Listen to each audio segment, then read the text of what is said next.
नमस्कार, शब्द सांची विंध के समाचार बुलेटिन में आपका स्वागत है। मैं हूं आपके साथ दिव्यांशी। शुरुआत करते हैं हेडलाइन से। रीवा नगर निगम आयुक्त की फटकार का अतिक्रमण दस्ते पर नहीं हुआ असर। रीवा के डॉक्टर रघुराज किशोर तिवारी बने एबीवीपी के राष्ट्रीय अध्यक्ष। रीवा में हेलमेट की सख्ती पर पुलिस ने रोका तो बताने लगे राजनीतिक रसूख। रीवा में मैकाले का प्रेत विषय पर व्याख्यान एवं सम्मान समारोह एमसीयू में 14 नवंबर को। रीवा में रानी तालाब पार्क में किशोरी अचेत अवस्था में मिली। रीवा में आमीन चौराहे पर मिले अचेत व्यक्ति की मौत। रीवा में पानी में डूबने से वृद्ध की मौत। रीवा में जल योद्धा ने कहा, सरकार नहीं बचा सकी जल, समाज आए आगे। मऊगंज में शहीद नायब सूबेदार को सैन्य सम्मान के साथ दी अंतिम विदाई। सतना में सड़क हादसे में घायल युवक की एसडीएम रीवा में मौत। सतना के उचहरा में कार नदी में गिरी, डॉक्टर की मौत। मैहर में प्रेमिका को बुलाने की जिद में युवक हाई टेंशन टावर पर चढ़ा। सीधी में बस पलटने से 3 महिलाओं सहित 4 घायल। मध्य प्रदेश में शीतलहर का कहर, 13 जिलों में अलर्ट। जादू देखा है, हम दिखाते हैं। आप सोचिए, हम बनाते हैं। अपने घर या ऑफिस को सजाएं मनपसंद डिजाइन के कस्टमाइज वॉलपेपर्स, ब्लाइंड्स, पेंटिंग्स और लेजर कटिंग से बनी आकर्षक चीजों से। आज ही कॉल कीजिए 7611125428, क्योंकि आपकी कल्पनाओं को पंख देना भी जरूरी है।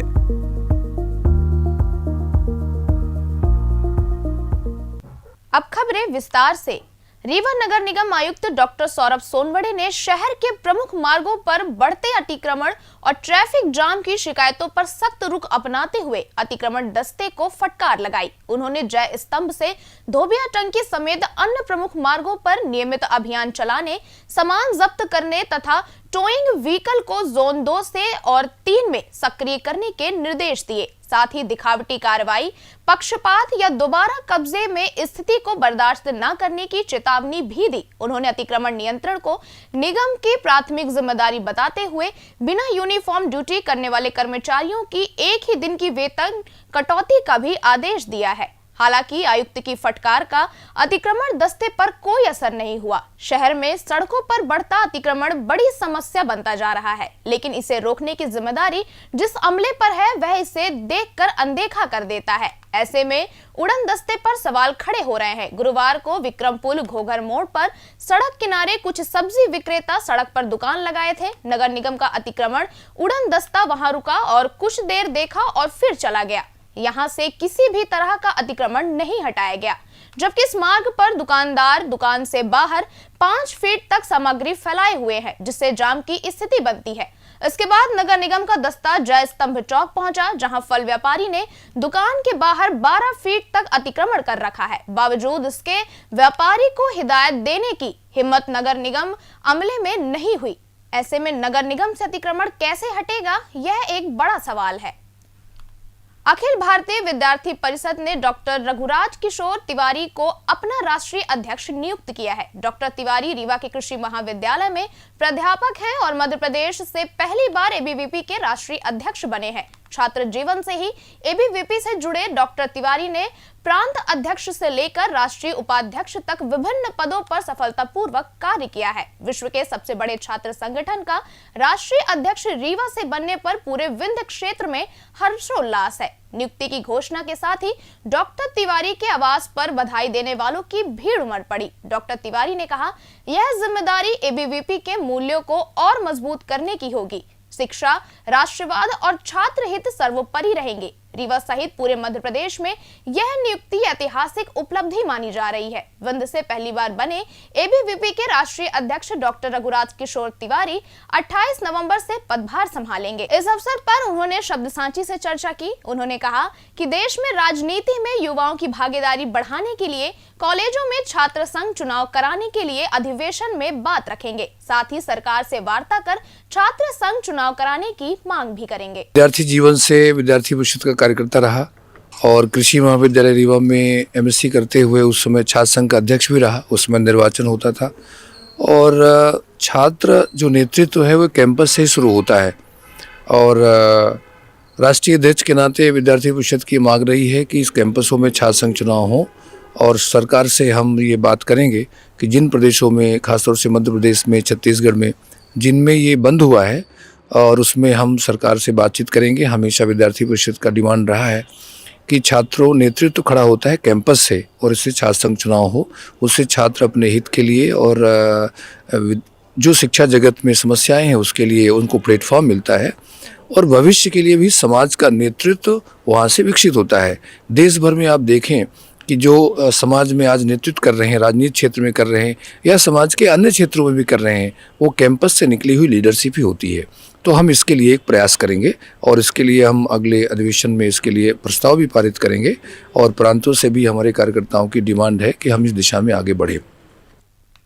पूरे प्रदेश सहित रीवा में इन दिनों दोपहिया वाहनों पर हेलमेट अनिवार्य करने को लेकर यातायात पुलिस सख्त कार्रवाई कर रही है, लेकिन इस दौरान अक्सर पुलिस की फजीयत हो रही है। गुरुवार को जय स्तंभ चौक पर हेलमेट चेकिंग अभियान चला रही थी। इसी दौरान कुछ युवकों को यातायात पुलिस ने रोका। बाइक से उतरते ही युवक मोबाइल निकालकर अपना राजनीतिक रसूख दिखाने लगे। हालांकि अंत में यातायात पुलिस ने उनका चालान भी काट दिया।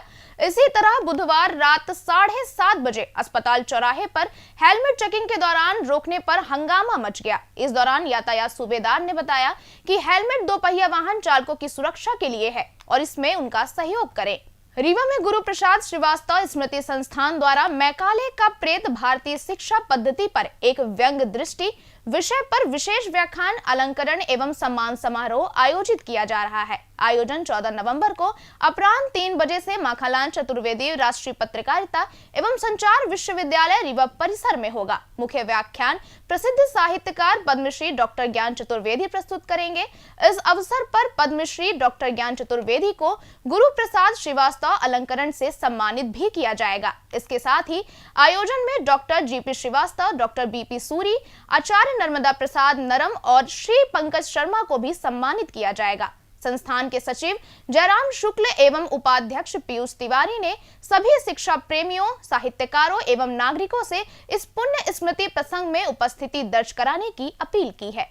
रीवा शहर के सिटी कोतवाली थाना क्षेत्र अंतर्गत रानी तालाब पार्क में आज सुबह एक किशोरी को अचेत अवस्था में पड़ा मिलने के बाद हड़कंप मच गया। स्थानीय लोगों ने उसे संजय गांधी अस्पताल पहुंचाया, जहां चिकित्सकों ने प्रारंभिक जांच में उसके शरीर में अज्ञात जहरीले पदार्थ के सेवन की पुष्टि की है। फिलहाल किशोरी की हालत गंभीर बनी हुई है और उसका इलाज जारी है। किशोरी रीवा शहर के विश्वविद्यालय थाना क्षेत्र के निराला नगर की निवासी है। घटना की जानकारी देते हुए किशोरी के पिता ने बताया कि आज सुबह करीब 5 बजे वह रोजाना की तरह सब्जी मंडी में काम के सिलसिले से घर से निकल गए थे। उनकी बेटी सुबह 6 बजे घर से बाहर गई थी, लेकिन उसके कुछ ही घंटों बाद रानी तालाब पार्क में अचेत अवस्था में पड़ी मिली। प्रत्यक्षदर्शियों के अनुसार किशोरी किसी युवक से मिलने रानी तालाब पार्क गई थी, जहां घटना घटित हुई है। पुलिस ने मामले की जांच शुरू कर दी है। फिलहाल यह स्पष्ट नहीं हो सका है कि जहरीले पदार्थ का सेवन आत्महत्या के इरादे से किया गया था या किसी अन्य कारण से। रीवा के बिछिया थाना क्षेत्र के आमीन चौराहे पर बुधवार दोपहर करीब 12 बजे एक व्यक्ति को अचेत अवस्था में पाया गया। ऑटो चालक ने उसे संजय गांधी अस्पताल पहुंचाया, जहां चिकित्सकों ने जांच के बाद उसे मृत घोषित कर दिया। मृतक की पहचान सलीम खान निवासी घोघर के रूप में हुई है। मृतक के साले शाहिद खान ने बताया कि सलीम खान कल दोपहर करीब 12 बजे साइकिल से बिछिया किसी काम से गए थे। कुछ देर बाद परिवार को सूचना मिली कि उनकी हालत गंभीर है और उन्हें अस्पताल में भर्ती कराया गया है। शाहिद ने कहा, हमें फोन आया कि बहनोई को अस्पताल में भर्ती किया गया है। जब हम पहुंचे तो उनकी मृत्यु हो चुकी थी। किसने भर्ती कराया यह पता नहीं चला, लेकिन बताया गया कि किसी ऑटो चालक ने उन्हें अस्पताल पहुंचाया है। परिवार को मृत्यु का कारण स्पष्ट नहीं है। ना तो कोई चोट के निशान दिखे, ना ही कोई अन्य जानकारी मिली। बिछिया पुलिस द्वारा मामले की जांच की जा रही है। रीवा जिले के चौराहा थाना अंतर्गत अमरिया निवासी चंद्रभूषण गौतम की पानी में डूबने से मौत हो गई। गुरुवार को चौराहा पुलिस ने पानी से शव बरामद करने के बाद पोस्टमार्टम कराया और शव परिजनों को सौंप दिया है। वह पानी में कैसे गिरे यह अभी जांच का विषय है। परिजनों ने बताया कि वह घर से बाहर निकले थे, लेकिन पानी में किस तरह गिर गए पता नहीं चल सका है। पुलिस ने मर्ग कायम कर मामले की जाँच शुरू कर दी है।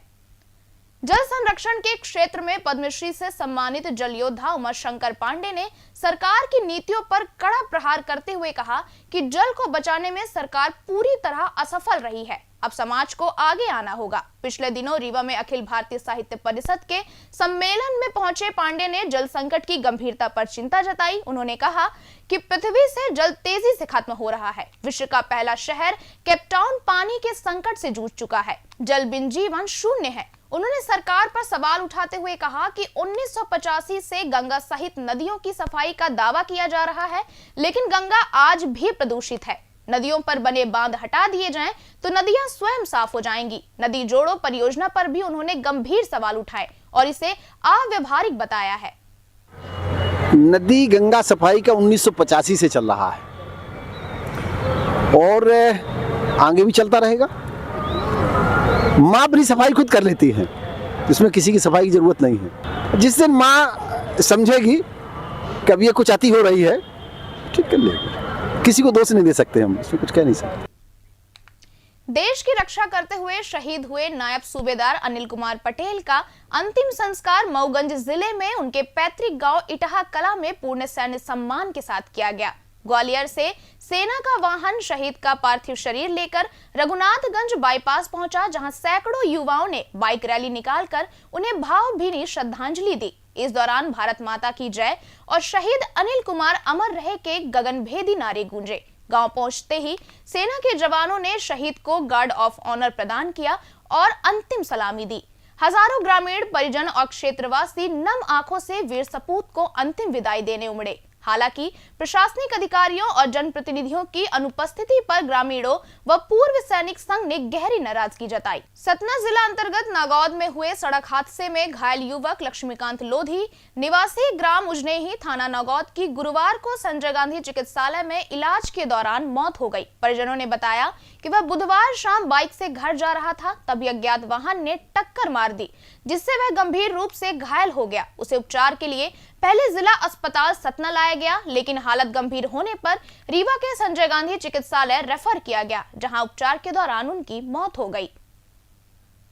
सतना जिले के उचहरा कस्बे में बरुआ तिराहा स्थित पुराने पुल पर गुरुवार सुबह करीब 11 बजे एक भीषण हादसा हो गया, जहां डॉक्टर शशांक सेठिया की कार अनियंत्रित होकर बरुआ नदी में जा गिरी। गंभीर रूप से घायल डॉक्टर की अस्पताल ले जाते समय रास्ते में ही मृत्यु हो गई। डॉक्टर सेठिया उचहरा सरकारी अस्पताल में पदस्थ थे।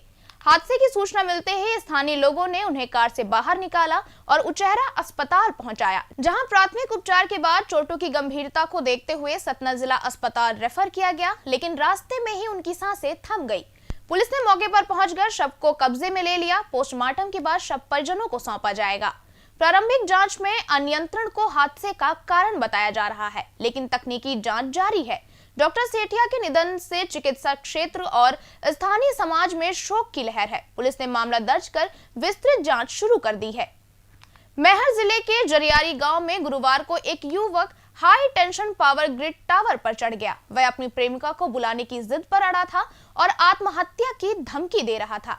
ग्रामीणों के अनुसार युवक की पहचान ग्राम नादो सुलखमा निवासी प्रदीप कोल के रूप में हुई है। प्रदीप की प्रेमिका जरियारी गांव में रहती है। वह बार बार प्रेमिका को आवाज लगा रहा था, जिससे गांव में तनावपूर्ण स्थिति बन गई। सूचना मिलते ही प्रशासनिक अधिकारी और नादन थाना पुलिस तत्काल मौके पर पहुंची। पुलिस और ग्रामीणों ने युवक से नीचे उतरने की लगातार अपील की, लेकिन वह किसी की नहीं सुन रहा था। पुलिस माइक से अनाउंसमेंट भी कर रही थी, किंतु टावर की ऊंचाई अधिक होने से आवाज ऊपर तक नहीं पहुंची जा रही थी।